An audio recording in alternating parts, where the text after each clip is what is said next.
Hello, friends, fiends, and fellow YouTubers, and welcome to episode 725 of the Daily Comic and Collectible.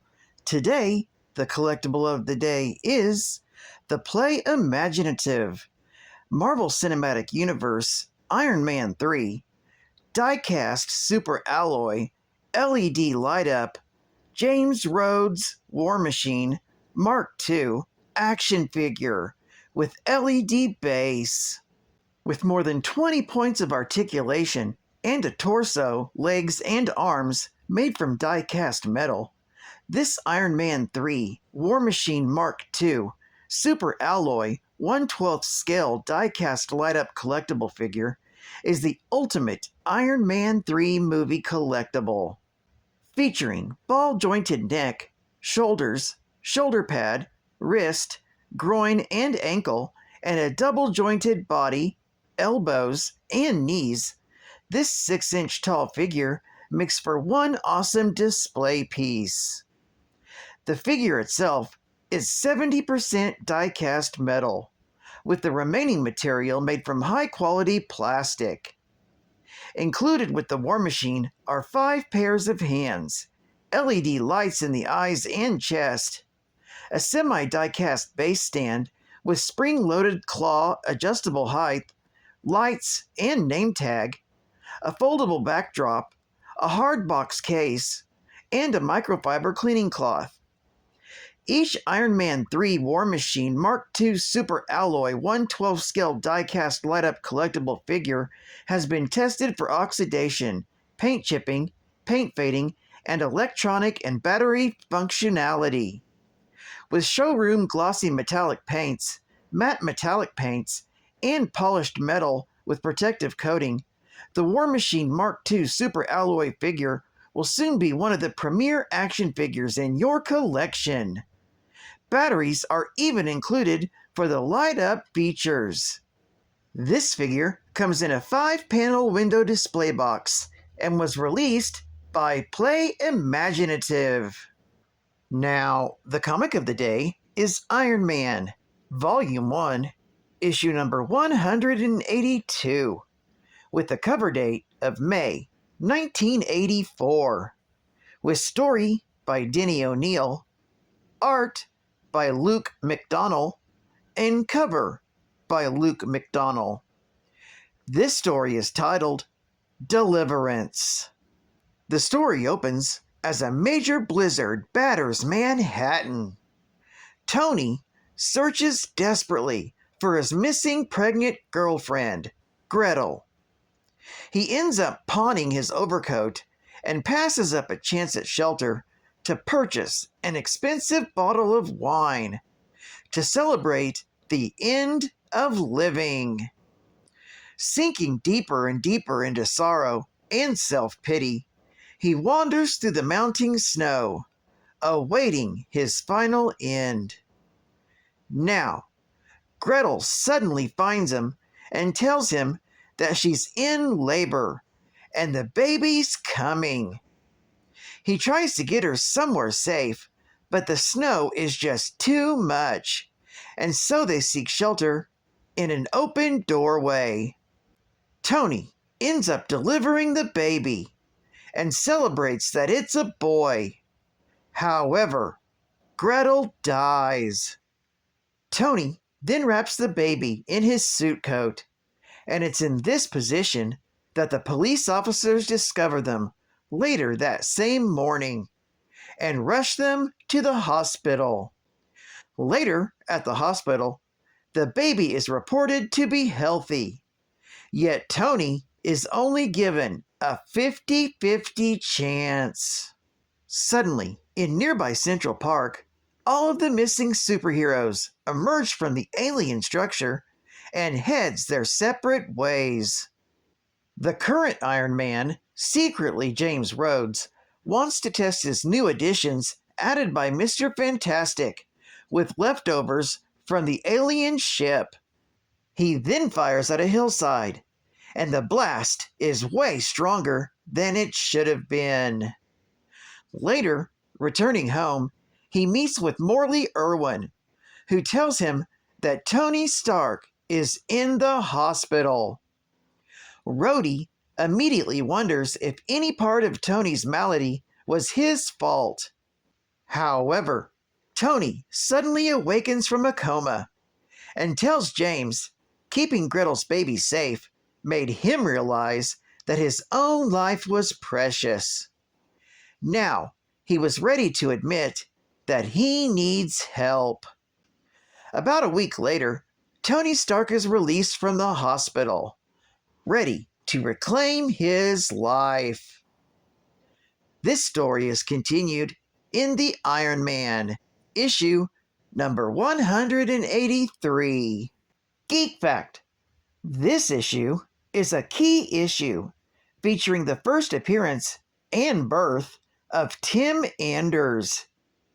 This is also the issue that led to Tony Stark's recovery, starting way back in issue number 128 from November of 1979, titled Demon in a Bottle. Bonus Geek Fact: Gretel's newborn child was sent to an orphanage in Bowery, where he was given the name Timothy by the nuns. As part of his plan to strike back against Stark, Obadiah Stane had minions kidnap Timothy, alongside other people close to Stark. Stark tried to prevent the kidnapping, but because he didn't have access to his armor, there was little he could do to stop it. Taken to the headquarters of Stane International, Timothy, Mrs. Abergast, Happy Hogan, and Pepper Potts were put in suspended animation cells, which were rigged with circuits that could instantly kill anyone inside. Stark, now in his Silver Centurion armor, fought Stane in his own Ironmonger armor. But as he was losing the battle, Stane brought to Stark his captives and threatened him with Timothy's life. After getting his friends out of their cells, Stark took control of the Ironmonger's control unit, knocking Stane out and rescuing Timothy. Stark handed the infant to a nearby firefighter, telling him to take care of the child while he went back to fight Stane.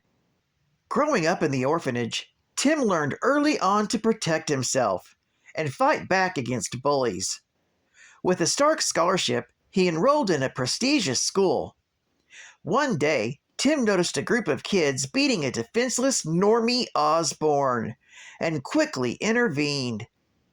Beating up the bullies himself, Tim helped Normie get back on his feet and gave him his uniform jacket since Normie's had been ruined. Befriending each other, Tim told Normie how bullies were like sharks, which immediately attacked as soon as they smelled blood, giving Normie an idea on how to rescue his grandfather, who had recently been kidnapped by the Goblin Nation. After Normie left to rescue his grandfather, Tim was interrogated by the principal over Normie's absence, but the boy attempted to cover it up in order to not get his new friend in trouble. State-of-the-art gaming! Atari presents Moon Patrol. Houston, this is Apollo. I'm on the ladder. Roger, we've got the picture. That's one small step for man.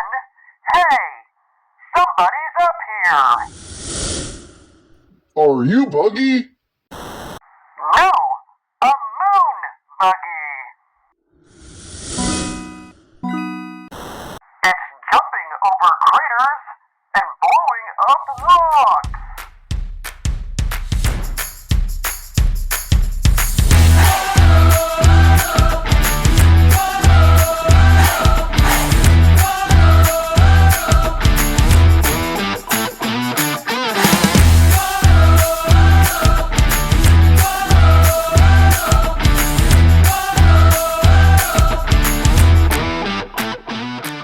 Apollo, what's it like up there? It's just like in the arcade. The all-new Moon Patrol!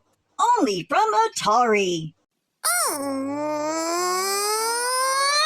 it's the final geek fact. Final geek fact. Honey. The final geek fact. The final geek fact. Honey. My geek facts are free. Just wait and see. It's the final geek fact. A skilled military pilot, Jim Rhodes is one of the few people Tony Stark trusts to use the technology of the Iron Man armor. An aviator engineer for Stark Industries, Rhodes was one of the personal pilots and eventual confidant of Tony Stark. When Tony was overwhelmed by his relapsed alcoholism, Rhodey donned the Iron Man suit himself. Although he stepped up to the mark, the lack of proper calibrations in the armor affected Rhodey's psyche, and he had to step down, paving the way for Tony to return as Iron Man. Later on, after Stark was seemingly assassinated, Rhodey reluctantly heeded Tony's will and became Iron Man again, wearing a new armor made especially for him.